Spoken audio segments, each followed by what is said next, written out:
Hey guys, আসসালামু আলাইকুম। Welcome to another new vlog. So guys, আজকে ব্লগটি হবে খুবই স্পেশাল। আজকে আমরা এই মুহূর্তে অবস্থান করছি রিয়াদে। রিয়াদ কোথায়? Metro station. এখন চলুন আপনাদের সৌদি কিছু সুন্দর জায়গা দেখানো যাক। চলুন।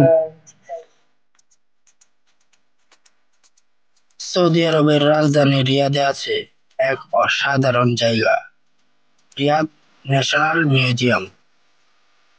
এখানে একসাথে দেখা যায় হাজার বছরের ইতিহাস, প্রাচীন আরব সভ্যতা থেকে শুরু করে ইসলামিক যুগ পর্যন্ত।